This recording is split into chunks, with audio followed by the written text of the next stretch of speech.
high-speed server. If you're a C++ developer, let me restore the page. So today I'm going to show you a very high-speed networking library that you can use to build high-speed backend server. So the library is called WebSocket and it comes with the support of WebSockets, OpenSSL and Zlib for compression. So let me show you the official. Welcome again. In this particular video, we'll be talking about WebSockets and socket.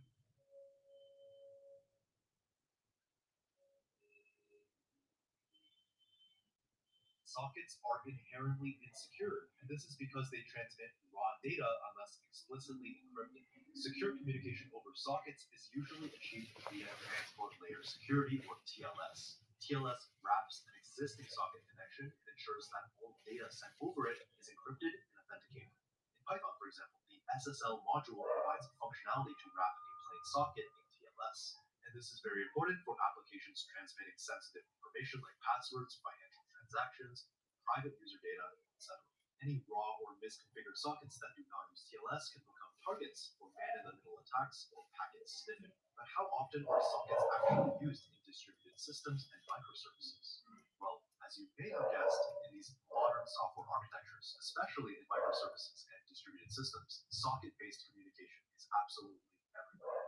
RESTful APIs over HTTP, which uses TCP sockets, and gRPC over HTTP2, which is also TCP-based, are very popular protocols for service-to-service communication. Load balancers like Nginx or Envoy and service meshes like Istio manage socket-level routing and traffic shaping. In high-performance systems, developers sometimes implement custom binary protocols over raw TCP or UDP sockets for ultra-low latency communication. Technologies like Kafka, Redis, and Cassandra all use sockets under the hood to distribute data across nodes. There's a very clear reason why you should at least be able to articulate what a socket is. Sockets are truly the foundation of modern networked computing. Every time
I have been going in depth on WebSockets lately, peeling through the spec, reading whole books on the subject, and watching my own share of YouTube videos as well. Along the way, I saw many people asking questions about the best way to scale WebSockets. It's a very good question because, as you can see, WebSockets operates over a stateful, long-lived connection, which requires the server to tie up resources like memory and CPU for an indefinite period of time.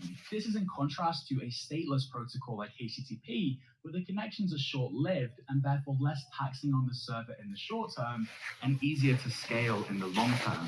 So if you have a lot of WebSocket connections, or maybe you anticipate having a lot of WebSocket connections, a server might start to hit the upper limits of the hardware, causing performance and stability issues, usually at the same time your app is starting to gain traction, which is super frustrating. We definitely don't want that. That's why I'm consolidating all of the things I've learned about WebSockets and scaling WebSockets into this one easy to follow video. Plus, while this is not a tutorial per se, meaning we won't be looking at a step-by-step or any specific technologies, you will learn the general approach and patterns used to scale WebSockets to thousands, tens of thousands, hundreds of thousands, even millions of WebSocket connections in the case of some companies. I'm Alex with Ably, the real-time infrastructure API. Let's take a look at the challenges of scaling WebSockets. Now, I think it's fair to assume that if you're watching this video, you have a good grasp on WebSockets, like how they work and the situations in which they thrive. I did want to point out at the very beginning of this video, however, that the WebSockets API is quite minimal and therefore efficient by default. Sometimes when you're looking online, you'll see benchmarks that scale raw WebSockets, scaling to millions of connections. But this isn't totally realistic because